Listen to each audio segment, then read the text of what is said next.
Indonesia. Bahasa Indonesia berkedudukan sebagai bahasa nasional dan bahasa resmi negara. Dalam kedudukannya sebagai bahasa nasional, bahasa Indonesia berfungsi sebagai sarana pemersatu berbagai suku bangsa dan sebagai sarana komunikasi antar daerah dan antar budaya daerah.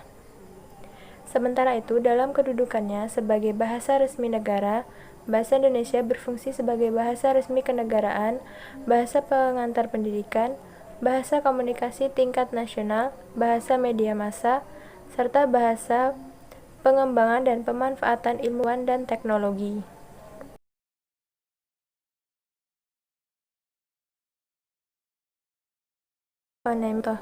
Morfofonemik adalah proses perubahan yang timbul dalam pembentukan kata akibat pertemuan morfem dengan morfem lain.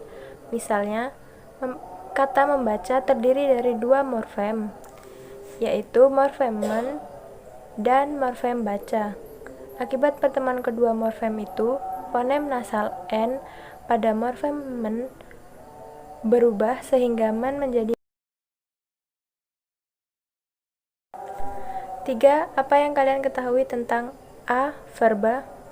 Verba atau kata kerja adalah kelas kata yang menyatukan suatu tindakan, keberadaan, pengalaman, atau pengertian dinamis lainnya. Dalam satu kalimat, hendaknya cukup terdiri dari satu verba, aktif atau pasif saja. Pencampuran dua verba dalam satu kalimat merupakan kesalahan fatal dalam berbahasa. B. Nomina. Nomina adalah kata yang menyatakan seseorang, tempat, atau semua benda dan segala yang dibedakan. Nomina dapat dibagi menjadi dua, yaitu konkret, dapat dikenali seperti buku, dan abstrak dipikirkan misalnya cinta. Contoh 1. Pemilah, 2. Pengelompokan, 3. Pertumbuhan, 4. Diperkecilkan, 5. Pengumuman.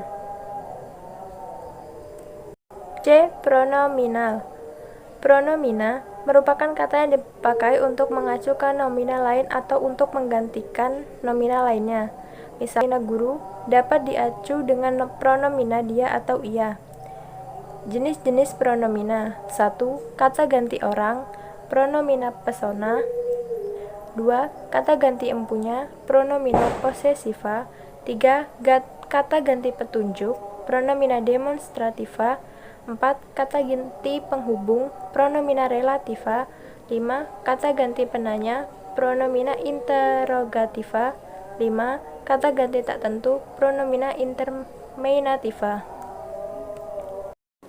Numeralia. Numeralia atau kata bilangan adalah kata yang menyatakan jumlah benda atau urutannya dalam satu deretan. Sedangkan menurut Kamus Besar Bahasa Indonesia, numeralia berarti kata atau frasa yang menunjukkan bilangan atau kuantitas. Kata bilangan dapat dibagi menjadi dua jenis. 1. Kata bilangan tentu, takrif, misalnya 1, setengah, ke-7, dan kata bilangan tak tentu, tak takrif, misalnya beberapa, seluruh, banyak, sebagian, segenap, dan berbagai. E. Adjektiva. Kata sifat atau adjektiva, bahasa Latin adjectivum, adalah kelas kata yang mengubah kata benda atau kata ganti, biasanya dengan menjelaskannya atau membuatnya menjadi lebih spesifik. Kata sifat dapat menerangkan kuantitas, kecukupan, urutan, kualitas, maupun penekanan suatu kata. F. Adverbial. Adverbia atau kata keterangan, bahasa Latin ad, untuk, dan verbum, kata, adalah kelas kata yang memberikan keterangan kepada kata lain, seperti verba kata kerja dan adjektiva kata sifat yang bukan nomina kata benda. Contoh adverbia misalnya sangat, amat, tidak. G. Kata tugas. Partikel atau kata tugas adalah salah satu jenis kata dalam tata bahasa formal bahasa Indonesia makna gramatikal dan tidak memiliki makna leksikal. Kata tugas memiliki beberapa ciri, yaitu 1. Mempunyai makna gramatikal dan tidak memiliki makna leksikal.